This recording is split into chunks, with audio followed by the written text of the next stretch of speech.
Okay, Carter's been pretty fatigued. He's had to play that semi-final, and it was a cracking one against Joe Perry, and he didn't get to sleep till 3 a.m. Ronnie O'Sullivan must be feeling the effects of a very long fortnight as well, Steve. Yes, I mean, both these lads are pretty fit, but even so, I'll tell you what, the mental concentration day after day, you're playing every day for the second week of the tournament, it takes its toll, and some of it's autopilot, but still tough to do. The thing is as well, and we're going back to the semi-final again with Hendry, that was a peak performance. Very difficult to build another one straight after that. Okay, back to it. This is the penultimate frame of the afternoon.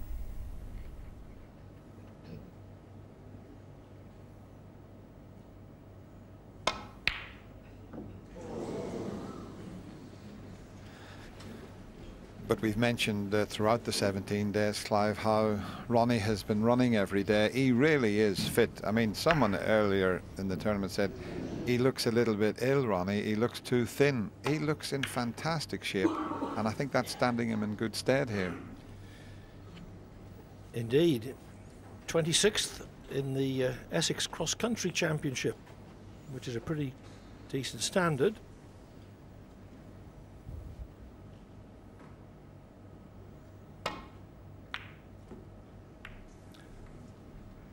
I think it's good for great players in their sport to be able to play another one to a good standard in an amateur spirit. And O'Sullivan enjoys the environment of running, not just the running itself.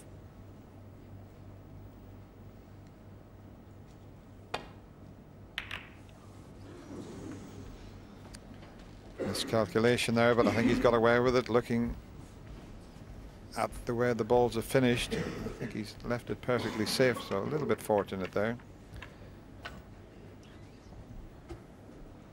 It's usually the case when you're playing well, you get the run of the ball. When you're struggling, everything tends to run awkward for you.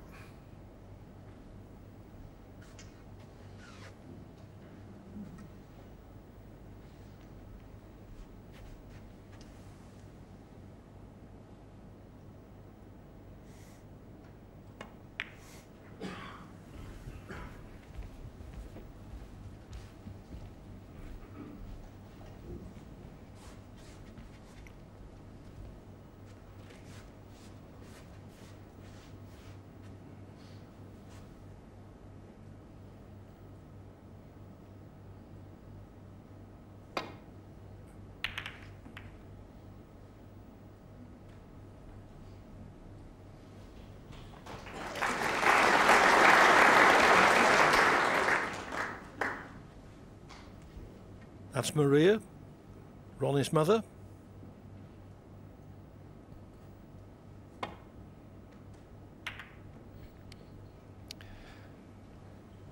Yeah, we have a players' room here at the Crucible Theatre, and it's usually packed on finals day.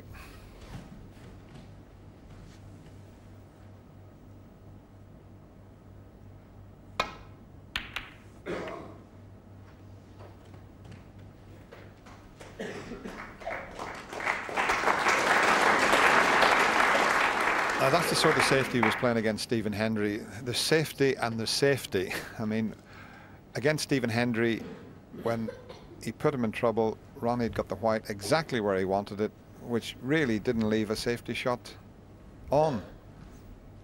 So Ali's having to think about this to try and find a gap to somehow get back down the table. There's Hawkeye to show you what he looks at.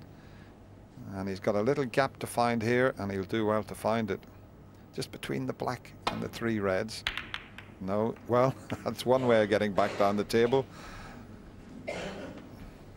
So maybe he deserves a little bit of good fortune.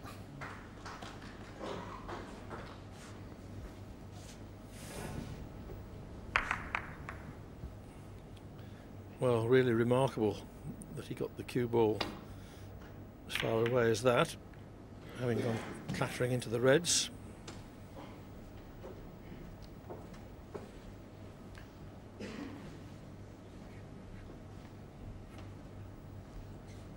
Well, there's a pot to the right corner, but once again he'd have to find a gap.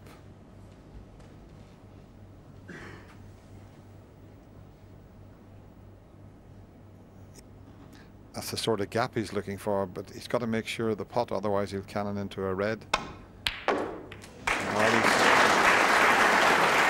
He's on a both colour with the help of another red one, but he got the main part of the shot.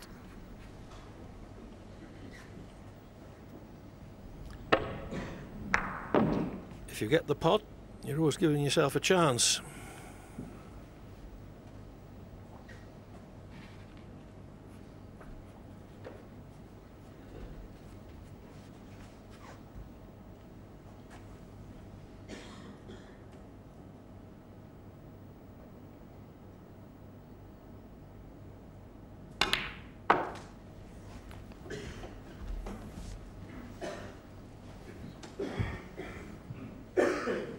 Four. Now, has he got a slight angle on this?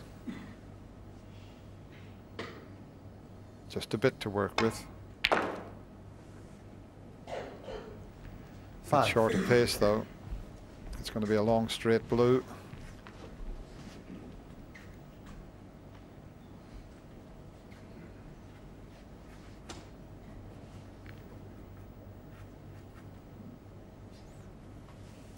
Mustn't miss this.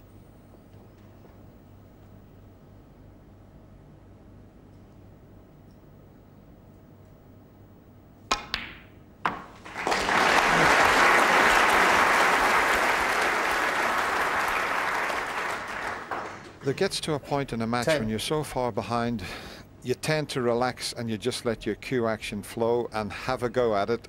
And I'm just wondering if that's going to be the case here, where Ali might just say to himself, let's have a go, see what happens.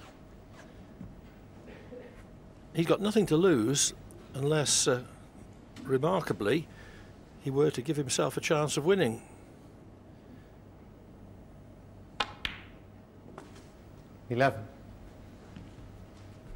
Realistically, he knows that there's only the smallest of chances of pulling this match round, so all that he's doing at the moment is just trying to put a better complexion on the score.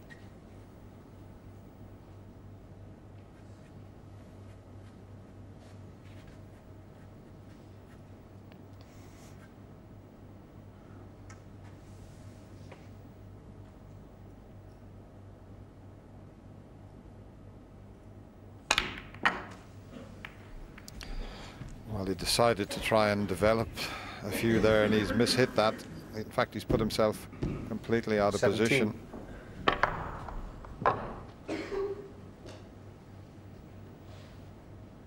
So he's let the chance slip away. This would be a good shot. He's looking at playing a little cannon thin off a red onto the black to knock the what a shot that would be.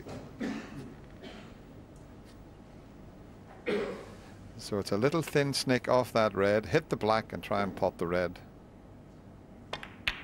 18.